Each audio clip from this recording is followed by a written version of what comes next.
I was sitting in the chair. It seemed I'd been asleep forever. But I hadn't been asleep at all. I was home in my father's house. I looked around for the fire poker and my dogs, and to see if there was any wine left. And then I saw the gold drapery around the windows and the back of Notre Dame against the evening stars. And I saw her there. We were in Paris, and we were going to live forever. She had something in her hands, another candelabra, a tinderbox. She stood very straight, and her movements were quick. She made a spark and touched it to the candles, one by one. And the little flames rose, and the painted flowers on the walls rolled up to the ceiling. And the dancers on the ceiling moved from one moment, and then were frozen in their circle again. She was standing in front of me, the candelabra to the right of her, and her face was white and perfectly smooth. The dark bruises under her eyes had gone away.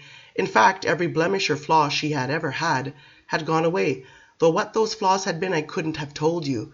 She was perfect now, and the lines given her by age had been reduced and curiously deepened so that there were tiny laugh lines at the edge of each eye, and a very tiny crease on either side of her mouth. The barest fold of extra flesh remained to each eyelid, heightening her symmetry. The sense of triangles in her face and her lips were the softest shade of pink. She looked delicate as a diamond can look delicate when preyed upon by the light. I closed my eyes and opened them again and saw it was no delusion, any more than her silence was a delusion, and I saw that her body was even more profoundly changed. She had the fullness of young womanhood again, the breasts that the illness had withered away. They were swelling above the dark blue taffeta of her corset, the pale pink tint of her flesh so subtle it might have been reflected light. But her hair was even more astonishing because it appeared to be alive. So much color moved in it that the hair itself appeared to be writhing billions of tiny strands, stirring around the flawless white face and throat.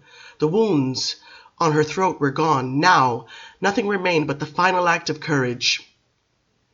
Look into her eyes. Look with these vampire eyes at another being like yourself, for the first time since Magnus leapt into the fire. I must have made some sound because she responded ever so slightly if I had. Gabrielle, that was the only name I could ever call her now. Gabrielle, I said to her, never having called her that except in some very private thoughts, and I saw her almost smile. I looked down at my wrist. The wound was gone, but the thirst gnashed in me.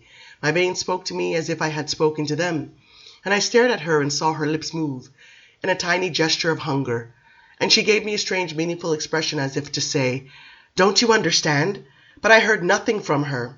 Silence, only the beauty of her eyes looking full at me and the love, perhaps, with which we saw each other, but silence stretching in all directions, ratifying nothing. I couldn't fathom it. Was she closing her mind? I asked her silently, and she didn't appear to comprehend. "Now," she said, and her voice startled me. It was softer, more resonant than before. For one moment we were in Auvergne. The snow was falling and she was singing to me, and it was echoing as if in a great cave. But that was finished. She said, "Go, done with all of this, quickly now." She nodded to coax me and she came closer, and she tugged at my hand. "Look at yourself in the mirror," she whispered, but I knew I had given her more blood than I had taken from her. I was starved. I hadn't even fed before I came to her, but I was so taken with the sound of the syllables and that glimpse of snow falling and the memory of the singing that for a moment I didn't respond. I looked at her fingers touching mine. I saw our flesh was the same. I rose up out of the chair and held her two hands, and then I felt of her arms and her face. It was done, and I was alive still. She was with me now. She had come through that awful solitude, and she was with me. And I could think of nothing suddenly except holding her, crushing her to me, never letting her go. I lifted her off her feet. I swung her up in my arms, and we turned round and round. She threw back her head, and her laughter shook loose from her, growing louder and louder until I put my hand over her mouth. "You can shatter all the glass in the room with your voice," I whispered. I glanced towards the doors. Nicky and Roger were out there. "Then let me shatter it," she said, and there was nothing playful in her expression. I set her on her feet. I think we embraced again and again, almost foolishly. I couldn't keep myself from it, but other mortals were moving in the flat, the doctor and the nurses thinking that they should come in. I saw her look to the door. She was hearing them too, but why wasn't I hearing her? She broke away from me, eyes darting from one object to another. She snatched up the candles again and brought them to the mirror, where she looked at her face. I understood what was happening to her. She needed time to see and to measure with her new vision, but we had to get out of the flat. I could hear Nicky's voice through the wall, urging the doctor to knock on the door.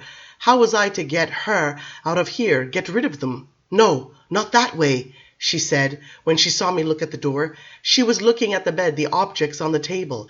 She went to the bed and took her jewels from under the pillow. She examined them and put them back into the worn velvet purse. Then she fastened the purse to her skirt so that it was lost in the folds of cloth. There was an air of importance to these little gestures. I knew, even though her mind was giving me nothing, that this was all she wanted from this room. She was taking leave of things, the clothes she'd brought with her, her ancient silver brush and comb, and the tattered books that lay on the table by the bed. There was knocking at the door. "Why not this way?" she asked, and turning to the window she threw open the glass. The breeze gusted into the gold draperies and lifted her hair off the back of her neck, and when she turned I shivered at the sight of her hair tangling around her face and her eyes wide and filled with myriad fragments of color and an almost tragic light. She was afraid of nothing. I took hold of her and for a moment wouldn't let her go. I nestled my face into her hair, and all I could think again was that we were together and nothing was ever going to separate us now. I didn't understand her silence, why I couldn't hear her, but I knew it wasn't her doing. And perhaps I believed it would pass. She was with me. That was the world. Death was my commander, and I gave him 1,000 victims, but I'd snatched her right out of his hand. I said it aloud. I said other desperate and nonsensical things. We were the same terrible and deadly beings, the two of us. We were wandering in the savage garden, and I tried to make it real for her, with images, the meaning of the savage garden, but it didn't matter if she didn't understand. The savage garden, she repeated the words reverently, her lips making a soft smile. It was pounding in my head. I felt her kissing me and making some little whisper, as if in accompaniment to her thoughts. She said, "But help me now. I want to see you do it now, and we have forever to hold each other. Come." Thirst. I should have been burning. I positively required the blood, and she wanted the taste. I knew she did, because I remembered that I had wanted it that very first night. It struck me then that the pain of her physical death, the fluids leaving her, might be lessened if she could first drink. The knocking came again. The door wasn't locked. I stepped up on the sill of the window and reached for her, and immediately she was in my arms. She weighed nothing, but I could feel her power, the tenacity of her grip. Yet, when she saw the alley below, the top of the wall, and the quay beyond, she seemed for a moment to doubt. "Put your arms around my neck," I said, "and hold tight." I climbed up the stones carrying her, with her feet dangling, her face turned upwards to me, until we had reached the slippery slates of the roof. Then I took her hand and pulled her after me, running faster and faster, over the gutters and the chimney pots, leaping across the narrow alleys, until we had reached the other side of the island. I'd been ready any moment for her to cry out or cling to me, but she wasn't afraid. She stood silent, looking over the rooftops of the left bank and down at the river crowded with thousands of dark little boats full of ragged beings, and she seemed for the moment simply to feel the wind unraveling her hair. I could have fallen in a stupor looking at her, studying her, all the aspects of the transformation, but there was an immense excitement in me to take her through the entire city, to reveal all things to her, to teach her everything I'd learned. She knew nothing of physical exhaustion now any more than I did, and she wasn't stunned by any horror such as I had been when Magnus went into the fire. A carriage came speeding along the quay below, listing badly towards the river, the driver hunched over, trying to keep his balance on the high bench. I pointed to it as it drew near, and I clasped her hand. We leapt as it came beneath us, landing soundlessly on the leather top. The busy driver never looked around. I held tight to her, steadying her, until we were both riding easily, ready to jump off the vehicle when we chose. It was indescribably thrilling doing this with her. We were thundering over the bridge and past the cathedral and on through the crowds on the Pont Neuf. I heard her laughter again. I wondered what those in the high windows saw when they looked down on us, two gaily dressed figures clinging to the unsteady roof of the carriage like mischievous children, as if it were a raft. The carriage swerved. We were racing towards Saint-Germain-des-Prés, scattering the crowds before us and roaring past the intolerable stench of the cemetery of Les Innocents as towering tenements closed in. For 1 second I felt the shimmer of the presence, but it was gone so quickly I doubted myself. I looked back and could catch no glimmer of it, and I realized with extraordinary vividness that Gabrielle and I would talk about the presence together, that we would talk about everything together, and approach all things together. This night was as cataclysmic in its own way as the night Magnus had changed me, and this night had only begun. The neighborhood was perfect now. I took her hand again and pulled her after me. Off the carriage, down into the street, she stared dazed at the spinning wheels, but they were immediately gone. She didn't even look disheveled so much as she looked impossible. A woman torn out of time and place, clad only in slippers and dress. No chains on her, free to soar. We entered a narrow alleyway and ran together, arms around each other. And now and then I looked down to see her eyes sweeping the walls above us, the scores of shuttered windows with their little streaks of escaping light. I knew what she was seeing. I knew the sounds that pressed in on her, but still I couldn't hear nothing from her, and this frightened me a little to think maybe she was deliberately shutting me out. But she had stopped. She was having the first spasm of her death. I could see it in her face. I reassured her and reminded her in quick words of the vision I'd given her before. This is brief pain, nothing compared to what you've known. It will be gone in a matter of hours. Maybe less if we drink now. She nodded, more impatient with it than afraid. We came out into a little square. In the gateway to an old house a young man stood, as if waiting for someone, the collar of his grey cloak up to shield his face. Was she strong enough to take him? Was she as strong as I? This was the time to find out. If the thirst doesn't carry you into it, then it's too soon, I told her. I glanced at her and a coldness crept over me.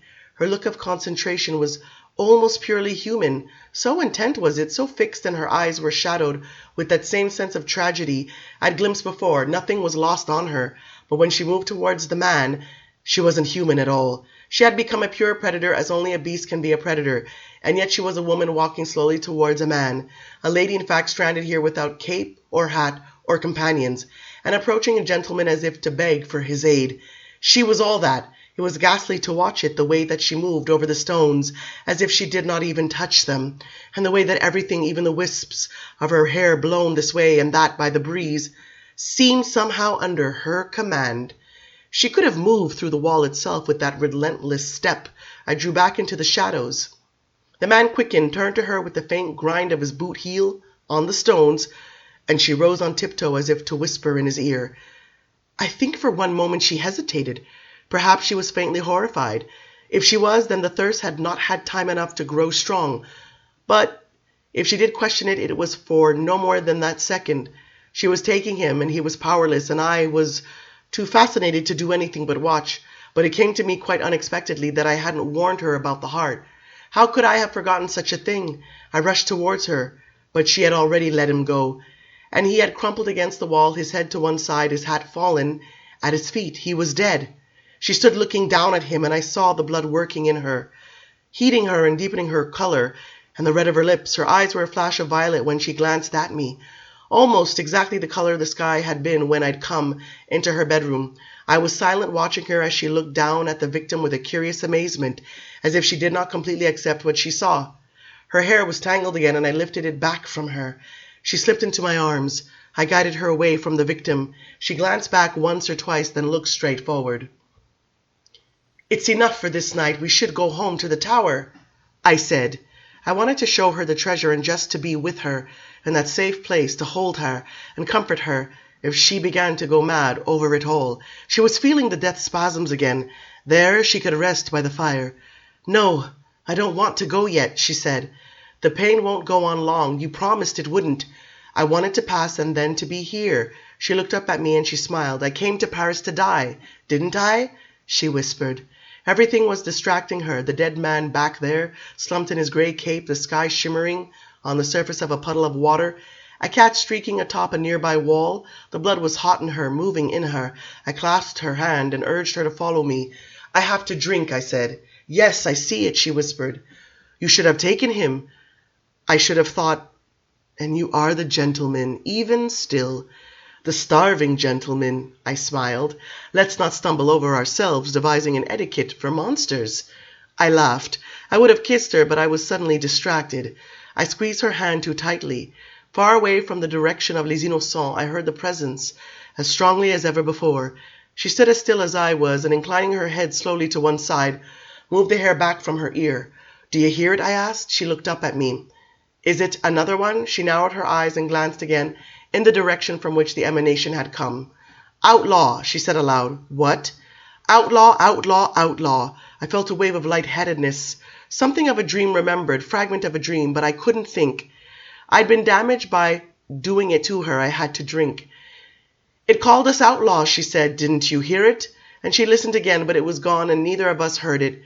And I couldn't be certain that I received that clear pulse outlaw. But it seemed I had. "Never mind it, whatever it is," I said. "It never comes any closer than that." But even as I spoke, I knew it had been more virulent this time. "I wanted to get away from Les Innocents. It lives in graveyards," I murmured. "It may not be able to live elsewhere for very long," but before I finished speaking, I felt it again, and it seemed to expand and to exude the strongest malevolence I'd received from it yet. "It's laughing," she whispered. I studied her. Without doubt, she was hearing it more clearly than I. "Challenge it," I said. "Call it a coward. Tell it to come out." She gave me an amazed look. "Is that really what you want to do?"